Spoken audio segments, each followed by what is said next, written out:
Hello, wonderful folks. I'm Victoria, and I'm actually one of the old ones here. I see a lot of you post stories about your horrible mother-in-law, and I feel bad for you, wonderful people, to have such toxic in-laws. I had an amazing mother-in-law and always strive to be like her. So when my son Daniel introduced me to his girlfriend Melissa, I was warm and welcoming. I'm a middle-class widowed woman with no one except my son. So when Melissa joined my family, I was excited to have her in my life. Turns out she wasn't interested in having a relationship with me at all. I tried to arrange lunches and dinners with her, but she always declined, saying, "We have different tastes, Victoria. I don't think it would be a good idea for us to go out." It's okay, Melissa. I know I'm old, but I can still adapt. Maybe you can teach me a few things. It's not about your age, Victoria. It's about your class. You're just a poor old lady who's comfortable in a trashy lifestyle. I'm not so cheap as you. I'm just glad that Daniel didn't turn out to be like you. Otherwise, I wouldn't have dated him. Me and my parents belong to the upper class, and I just can't mix with anyone beneath us. I hope you understand that and stop trying to be close to me. It just won't happen. To say that I was hurt would be an understatement. I was really hoping to have a good relationship with my daughter-in-law, but she thought I was beneath her. What can I say? I lost my husband at a young age and raised my son alone. I just couldn't bring myself to marry again because my husband was everything to me and still is. I moved on, but simply couldn't be with anyone else. So I remained poor while I did my best to give Daniel everything he needed. He is a great son who did make it big in the world. He's now super rich and offered to help me out multiple times. I always declined because I was content the way I was. I had no shame in admitting that I'm a middle-class woman. Still, Melissa's words stung. I never tried to ask her out again. Daniel and Melissa got married and things got worse. I noticed that she slowly started to exclude me from their lives and never invited me to their events. I was excluded from my son's promotion celebration, their anniversaries, birthdays, and other events. My son did express his disappointment with his wife and told me that he was considering separating. She had become controlling and didn't want him to keep in contact with me anymore. It was I who told him not to make rash decisions and give his wife a few chances. Well, separation was out the window soon because Melissa got pregnant with a daughter. Things didn't even change after that. She excluded me from the baby shower and gender reveal and didn't even let me meet the baby at the hospital. I never complained because I didn't want to cause trouble. For 6 years, I continued to be excluded from my own son's family. I did meet and have a great relationship with my granddaughter, but his mother started to put a stop to it too. I was at the end of my wits because she and I had a feeling Melissa was planning something drastic against me. My suspicions were confirmed when my son showed up to my house looking really down. I said, "Daniel, you don't look well. What's the matter? Is something going on?" "Mom, I just can't do this anymore. I've tried everything. I stayed for years and hoped that things would change, but things are only getting worse. Hell, I can't even talk to you without worrying about starting a fight at home." "Is Melissa creating problems again, Daniel? It's breaking my heart to see you like this. You don't have to come to see me if it means your troubles will get worse." "Mom, I need you in my life. I don't like the way Melissa has been trying to control me, Mom. I've been unhappy in this marriage for a long time now. I never thought that she would create a divide between me and you. Hell, I even overheard her talking to her sister about how she had planned to stop you from seeing my daughter." I was pretty taken aback by Daniel's words. I won't say that I was very surprised. Melissa had been acting very strange and making excuses when I asked her to bring my granddaughter. I had even offered to come by and see them, but every time she was either busy or out of the house with them. It was already getting suspicious that she was planning something. It made me very scared that now I won't even get to see my grandkid anymore. Daniel's words confirmed my suspicions. Now I was really anxious about what Melissa had planned to do. I said, "Daniel, did you confront her about this? What does she even have to say for herself?" "Mom, What would I even say to her? I always had a feeling that Melissa had been going behind my back to make decisions without consulting me. If I question her, she just screams at me and throws things. It just traumatizes our daughter as well. That is not okay, Daniel. Look, if you don't want your child around me, I would understand. There can be many reasons why you may feel I shouldn't be in your daughter's life. I will really respect your wishes. Mom, are you crazy? Why would I ever do that? You are the best grandma and the best mother ever. I have absolutely no reason to stop my daughter from seeing you. Hell, my daughter would be freaking devastated if her mother went through this plan. Daniel looked really stricken with grief and anger. It broke my heart to see my poor son suffering so much. He had truly made a big mistake in choosing his life partner. I wish I had warned him. I didn't want to meddle in my son's relationship, so I thought I should keep my mouth shut. I didn't protest one bit when Daniel pulled away from me because of his wife. I wanted him to be happy even if he didn't want to stay in contact with me anymore. Had I known what a horrible situation my son was in, I would have helped him out sooner. I comforted him a little and said, Daniel, son, ignoring these problems and remaining quiet is not a solution. You are clearly miserable and need help. You need to stand up to your wife a bit, Daniel. If she loves you, she will be willing to change. Mom, that is never going to happen. I've begged her multiple times to get help. I suggested couples counseling and a host of other things. She just doesn't listen to me. I did my best, but I think it's time to cut my losses. I only see divorce as the ultimate solution. I think you should consider all aspects before you make a decision. Why don't you go home and try to talk to Melissa one last time? After that, I will support whatever decision you make. Melissa was a pretty wretched woman, but she was still Daniel's wife.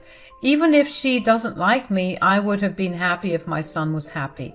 But Melissa had been really toxic towards my son, which became clear to me that day. I believe everyone should be given a last chance before being punished for their actions. I hope for their child's sake that she would come to her senses and improve her behavior. My son was desperate for a change as well. So he said, I will give her one chance. I'll talk to her and lay down my terms. If she doesn't listen and tries to cut you out again, I will file for divorce. I'll talk to a lawyer and have the paperwork ready. I will only file if and when she messes up. Promise me you will let me know if that happens. I promise I will let you know, Daniel. I can see that you are extremely unhappy. I feel really bad for you. I don't want you to live like this. If Melissa doesn't improve her behavior, I'm afraid it will start to affect my granddaughter as well. That is exactly why I have been considering divorce. You asked me to give her one chance, so I'm doing that. But if she tries to act smart, I won't have any second thoughts. I agreed with Daniel because I really didn't want him to be unhappy. If Melissa continues to be uncooperative and entitled, he deserves to separate from her and live a healthy life. And I wanted my grandchild to have a healthy home life as well. So I agreed to tell Daniel in case Melissa tried to do something again. Daniel went home and talked to his wife about their problems. To no one's surprise, she blew up at him, calling him names and telling him how he was choosing his mother over her. They had a massive fight from what Daniel told me. However, this time things turned out to be a little different. Melissa saw that Daniel wasn't backing down or caving into her demands. Instead, he was adamant about standing up against her. This was a big blow to her. Daniel later told me, Melissa didn't expect me to stand my ground, Mom. I think that's part of the reason why she asked for a second chance and promised to improve herself. She even promised not to cut you off from our daughter. It sounds too good to be true in my opinion. I have this gut feeling Melissa's just lying to pacify me. I won't lie, Daniel, but I feel the same way. Still, she has asked for a chance. Give it to her. Wait and see if things get better. I'm doing that, Mom. But I'm also talking to my lawyer just in case. I will get the paperwork done. You don't know Melissa like I do, Mom. I can smell her bullshit from a mile off. She won't keep her promise to me. I just know it. The weary touch in Daniel's voice really did break my heart. For years I nursed my own wounds that were caused by Melissa and was unable to bear her behavior. I had no idea how much worse my son had it with her. She had completely broken his spirit and didn't even acknowledge her wrong straight away. Melissa was a heartless woman, and Daniel was right about her. What she did next proved his theory just right. It was about 2 weeks later that I called Melissa and told her that I was coming over. It had been a while since I had seen my grandchild, and I decided it was time I paid them a visit. I knew they were out of school for summer break and had plenty of time to hang out with me. Plus, Melissa had promised Daniel not to cut me off from my grandchild. So I didn't need her permission to see them, and she didn't bother to stop me. I thought that maybe Melissa was finally letting go of her controlling behavior and whatever anger she had towards me. Oh boy, I was dead wrong. When I rang the doorbell at my son's house, Melissa opened the door but didn't ask me to come in. She said, "What do you want, Victoria? Daniel is not home and I'm kind of busy right now." "I've come to see my grandchild. It has been a long time since I've seen them. I was missing her, so I thought I would drop by." "I don't think this is a good idea, Victoria. My daughter is not available right now. Sorry to say that you can't see her right today." I was a little taken aback to see the same version of Melissa that I saw last time. Daniel had been telling me that Melissa was acting well at home, but he didn't trust her completely. I thought he was being a little paranoid. Nope. My son was right. Melissa showed no signs of change whatsoever. Since I was already at her home, I decided to try my luck again. I said in a serious tone, "Melissa, I know my granddaughter is not at school. Her school is on its summer break, and I asked Daniel before I came here. He confirmed that my granddaughter is home." "Well, yes, she is home, but you still can't see her." "What? Why not? You have been keeping my grandchild away from me for a while now. I won't pretend that I didn't notice, but I don't understand what the problem is, Melissa. You need to tell me why I can't see my own grandchild." "Because I don't want you to see her ever again. She's my daughter, and I get to make those decisions as I please. And I've decided not to let her mingle with you anymore." "You are still not telling me why you're doing this, Melissa. This is unfair and unjust both to me and to your own daughter."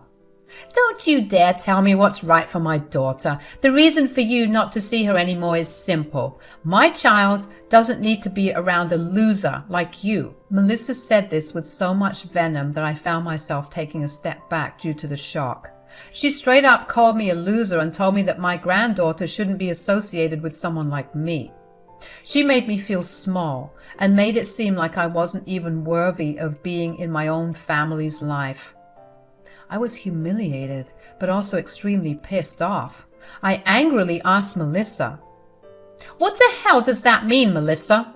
Why are you calling me a loser and insulting me like this? What makes you think this is okay? You need to explain yourself." "Do I need to go into details about how unworthy you are of associating with us? You are a poor woman with no wealth or social status. We have a good reputation in this city, Victoria.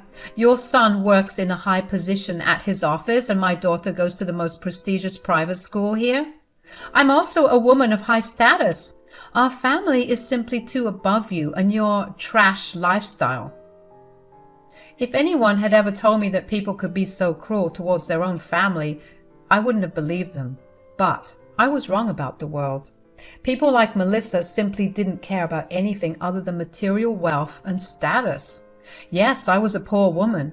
I'm still a poor woman. My son had offered me a lot of things, but I had declined to take his help. I wanted him to have the best life possible without having to shoulder my responsibilities. I didn't care about my lifestyle at all. I was never interested in climbing up the social ladder and living in luxury.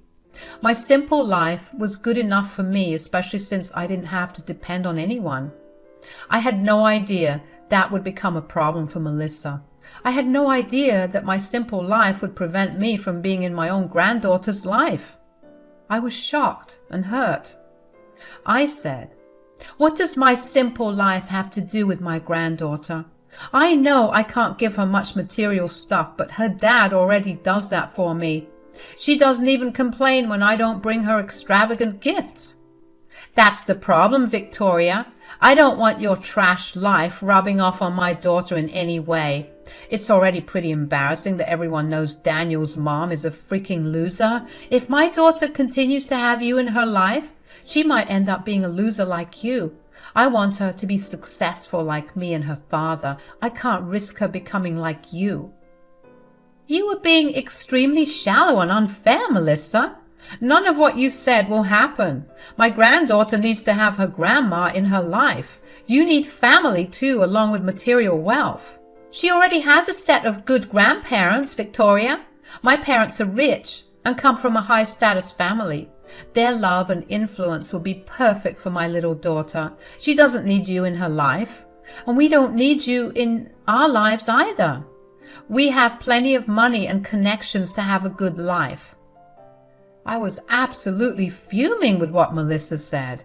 It was at that moment I realized how messed up she was. No wonder my son was at the end of his wits. Since I didn't see Melissa much, I didn't know how shallow and superficial she could be. I was actually thanking my lucky stars that I didn't have to deal with more than I had, and it also made it clear to me how miserable my son really was living with her all the time. Everything that came out of Melissa's mouth sealed my resolve to encourage my son to divorce her. With my mind made up, I smiled at Melissa and gently told her, "I think you are a little wrong in your assumption, Melissa. My son has a lot of wealth, but from what I gather, you don't have a penny to your name right now. You're already drowning in credit card bills." "What the hell do you mean? I'm married to Daniel, so his money is my money too. I have the sole right to all his wealth. I'm his wife after all." "Well, you won't be his wife for long, Melissa. Actually, my son is going to file for divorce very soon. I hope you remember that you signed a prenup, and that prenup clearly said that you won't get anything from him in case of a divorce." Melissa looked scared for a while before she schooled her expression back to normal. She looked at me very nonchalantly as if what I was saying was far-fetched and impossible. But I could tell that she was nervous, especially because she knew that Daniel had already warned her about a divorce if she didn't behave. She looked at me dismissively and said, "You can dream on, Victoria. Daniel would never divorce me. He won't be able to be without me. I can control him well enough. Did you forget how I made him limit contact with you?" "Yes, you did throw a tantrum to make him limit contact with me, but he only agreed because I wanted him to save his marriage with you.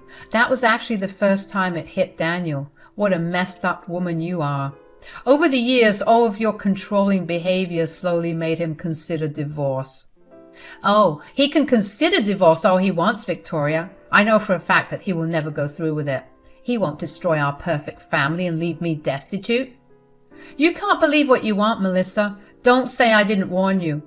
I will be leaving today without seeing my granddaughter because I know I will be able to see her soon. As soon as my son divorces you, I will be back in my granddaughter's life. For now, I'll let you have this last power move." I turned around to leave as Melissa went back into the house which soon wouldn't even be hers anymore. I got into my car without any regret and called my son right away. When he picked up, he already sounded weary and resigned. He said, in a troubled voice, "Let me guess, Mom. Melissa didn't allow you to see my daughter. She did exactly what she wanted to do and took no consideration of mine or our daughter's feelings." "You're right, Daniel.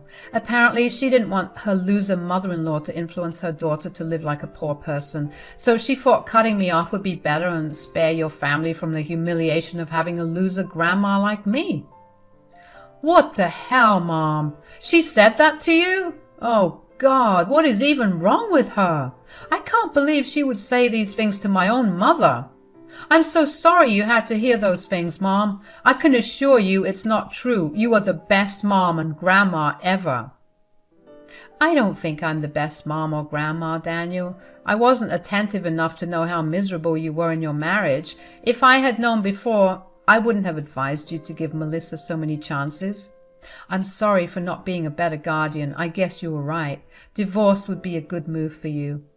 "Don't blame yourself, Mom. I was equally responsible for not telling you everything about my life and just going along with Melissa to keep the peace. That won't happen anymore. I will file for divorce today itself. I'm done being manipulated and I'm done raising my daughter in a toxic household. We both deserve better. That night, Daniel showed up at my door with his clothes and he brought my granddaughter along as well. He had filed for divorce and told Melissa about it. Apparently, Melissa had filled her shit and started to attack Daniel for leaving her. She didn't want to get a divorce and lose Daniel's money that she had been relying on. They started off having an argument until it escalated and Daniel had to call the cops on his wife. Yes, she was hitting him in front of their daughter who was crying her eyes out. My poor granddaughter was traumatized and was clutching my son because she was scared her father was hurt. What followed after that night was truly shocking. Melissa went to take her parents' help to make Daniel stay. Like I said, she didn't even have the money for a lawyer and thought her parents would be of help. Imagined her surprise when her parents closed the door in her face and told her to never contact them again. Also, she had been disinherited a while back. Now, why did her parents take such a drastic step? Well, they didn't support her entitled and abusive behavior. They were furious with her for hitting my son and traumatizing our granddaughter. Something else came out as well, which they had told us and the CPS workers. Melissa was abusing my granddaughter. She was starving her because she didn't want her to get fat. A lot of other things came out and Melissa lost custody of her daughter. I won't go into detail about their messy divorce and all the details of abuse that came out in court. I'll just say that they were able to get divorced in a year. Melissa lost custody and Daniel got my granddaughter full time. I moved in with him to help out. Both Daniel and my granddaughter are in therapy and my son actually had a protective order against Melissa for the physical abuse. Shortly before the divorce was finalized, Melissa had shown up at my door to beg me for forgiveness. She wanted my help to get her marriage and child back. Suffice it to say, I kicked her out instantly. Right now, I'm having a good life with my son and granddaughter who are happy to be rid of that horrible woman. It looks like we will be okay, while Melissa is off working at a convenience store after losing everything and becoming the poor loser she didn't want to be.